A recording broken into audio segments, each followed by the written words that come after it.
এই আলোচনা শুনলে আমরা বুঝতে পারবো যে কোন পর্যায়ের এই ভাগবত শ্রবণ করলে তবে শ্রোতার এই সমস্ত গীত ভেঙে যায়। সাধারণ জীবের হাজারো গীত আছে, হাজারো গীত কেমন আমরা বিভিন্নভাবে বন্ধনে বন্দী, এটা না হলে হয় না, এটা একটা গীত। সকালে 7টা না বাজলে ঘুম ভাঙে না, এটা একটা গীত।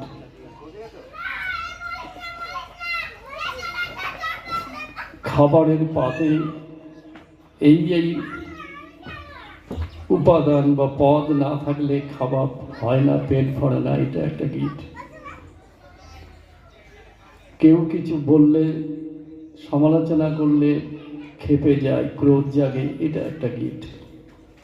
এরকম নানানভাবে হাজারো গীত রয়েছে আমাদের। এই সমস্ত গীতগুলোকে মন্থন করে যদি ক্লাসিফাই করা যায়, তাহলে দেখা যাচ্ছে 7টা গীত থাকে আমাদের।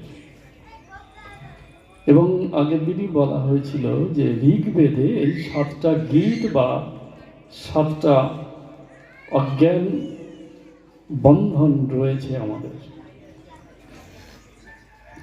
এই গীতগুলো উন্মোচন না হলে আমরা ঈশ্বরে পৌঁছাতে পারি না। এবং এই গীতগুলো 7টি পর্যায়ও বলা যায়। অর্থাৎ আমাদের যে যোগশাস্ত্র রয়েছে, সেই যোগশাস্ত্রে 7টি অবস্থার কথা বলা আছে। যদিও মোট 14টি ভুবনের কথা বলা হয়, নাভির নিচে 7টি এবং নাভির উপরে 7টি। নাভির নিচে হচ্ছে পাতাল, 7টা পাতাল আছে। সুতল, বিতল, অতল, মহিতল, তলাতল, এরকম সব পাতাল। আর নাভির ভিতরে, ঠিক নাভিতে নয়, মেরুদণ্ড যেখান থেকে শুরু হয়েছে, সেই মেরুদণ্ডের একদম শুরুতেই ওখান থেকে শুরু করে মস্তক পর্যন্ত 7টা পর্যায় আছে। এগুলোর আবার নাম আছে। প্রথমে মূলাধার, তারপর স্বাধিষ্ঠান, মণিপুর, অনাহত, বিশুদ্ধ, আজ্ঞা এবং সংস্কার। এই 7টা পদ্মও বলা হয়, 7টি চক্রও বলা হয়, 7টি পর্যায়। এই 7টি পর্যায়, এক একটা পর্যায়কে অতিক্রম করায় এক একটা গীতকে অতিক্রম করা। এই 7টি গীত পার হতে হতে যখন 2 ভুরুর মাঝে আজ্ঞা চক্রে আসা হয়, তখন ওখানে ছোট্ট একটা বিন্দু আছে, তাকে বলে বিন্দু সরোবর।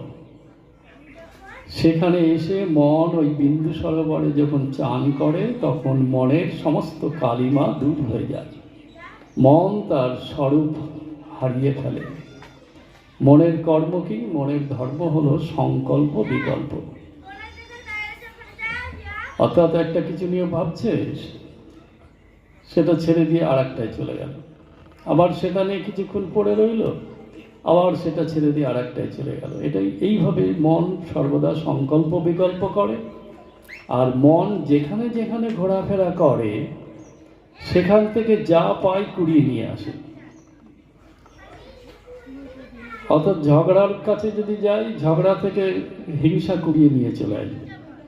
কোনো লোভনীয় খাবারের এলাকায় গেলে সেখান থেকে লোভ নিয়ে গুটিয়ে নিয়ে চলে আসবে। কোথাও হিংসা দেখলে সেখান থেকে হিংসা তুলে নিয়ে চলে আসবে। তাই ভগবান বা মহাপুরুষগণ বলেন, এই মনকে এইসব জায়গায় ঘুরপাক না খাইয়ে ভগবানের নাম কীর্তন সাধন ভজনে নিয়ে আসো। এই তবে সেখান থেকেও মন এই নাম থেকে ভক্তি, প্রেম, শ্রদ্ধা সরলতা, নম্রতা এইসব কুড়িয়ে নেয়। এই কুড়াতে কুড়াতে যখন এই বিন্দু সরোবরে স্নান করে যখন ওঠে, তখন আর সেই মন থাকে না। এইভাবে এক একটা করে স্তর অতিক্রম করায় এক একটা গিটকে অতিক্রম করা। এখানে আমরা দেখছি যে ধুন্ধুকারীর 7 দিনে 7টা গিট উন্মোচন হয়ে গেল। উন্মোচন হওয়া এবং যখন 7টা গিট 7ম পর্যায়ে যখন পৌঁছায়, অর্থাৎ মাথায় সহস্রারে, যেখানে আমরা বলি ব্রহ্মতালু আছে সেই জায়গা, সহস্রারে যখন আসে, সহস্রারকেই বলা হয় ভক্তিশাস্ত্রে বৈকুণ্ঠ কিংবা ব্রহ্মলোক। এখানে এসে সে ভগবানের দিব্য রূপ দর্শন করে এবং ভগবানের সমস্ত বৈকুণ্ঠের সমস্ত গুণাবলী লাভ করে। বৈকুণ্ঠ কাকে বলে এবং বৈকুণ্ঠ আমরা কিভাবে অভ্যাস করতে পারি সেটাও জানা দরকার। বৈকুণ্ঠ কথার মানে কি বা অর্থ কি? বৈকুণ্ঠ অর্থাৎ কুণ্ঠা নেই যেখানে। আমরা এই কুণ্ঠা অর্থাৎ ইংরেজিতে যাকে বলে হেজিটেশন। আমাদের সারাদিন যে কর্ম করি হাজারো দ্বিধা দ্বন্দ্ব থাকে, হাজারো কুণ্ঠা থাকে, হেজিটেশন থাকে। কাউকে যদি বলা হয় কিরে অমুক জায়গায় ভাগবত পাঠ হচ্ছে, যাবি? সে ভাবতে ভাবতে বলল না। আবার হয়তো কখনো বললো হ্যাঁ, কিংবা বলা হলো ওখানে জানিস তো ওখানে গেলে না লাখ টাকা দেবে, যাবি? হ্যাঁ যাবো। তখন আবার যাওয়ার ইচ্ছা হয়। আবার গিয়ে যদি দেখে না লাখ টাকা দিচ্ছে না, 10-5 টাকা দেবে, তাহলে আবার কোনটা এসে যাবে, না এখানে থাকা যাবে না। এইভাবে হাজারো কুণ্ঠা আমাদের মনের মধ্যে আনাগোনা করে। তাই আমরা বৈকুণ্ঠ থেকে 1000 মাইল দূরে পড়ে আছি। এই সাধন ভজন করতে করতে, ভগবানের নাম করতে করতে আস্তে আস্তে আমাদের কুণ্ঠা চলে যায়। যেমন প্রকৃত যে সাধু, যদিও বর্তমানে কলিযুগে সেই সাধু খুঁজে পাওয়া কঠিন, কেন শাস্ত্রে বলা আছে যে কলিযুগে সন্ন্যাস ধর্ম নেই। তবু আমরা দেখি যে অনেক গেরুয়াধারী সন্ন্যাসী রয়েছে, কিন্তু তারা অর্ধেক সন্ন্যাসী। কেন অর্ধেক সন্ন্যাসী? না, তারা সবাই কোনো না কোনো আশ্রমে বাস করে। সেই আশ্রমগুলো তৈরি করে রজগুণী তমগুণী ব্যক্তিরা, আর সাত্ত্বিক ব্যক্তিরা সেখানে গিয়ে আশ্রয় নেয়।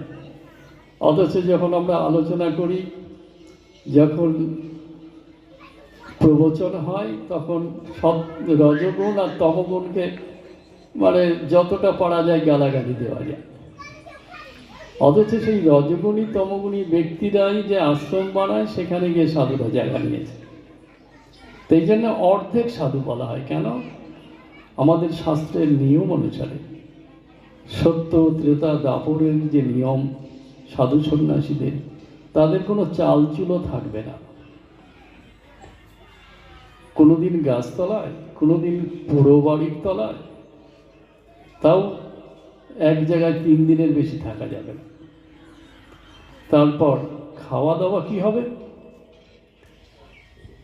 একটা সময় ছিল মাধুকরী করে সাধু সন্ন্যাসীরা খেতেন। মাধুকরী কাকে বলে? যে একটা গাছতলায় গিয়ে হাত জোট করে বলা হবে, ধরো একটা আম গাছতলায় গেছে, সেই গাছে আম হয়ে আছে, সেই গাছতলায় হাত জোর করে গিয়ে বলতে হবে, হে বৃক্ষদেব, আমি মাধুকরী করতে বেরিয়েছি, আমাকে একটা ফল দাও বা আমাকে ফল দাও।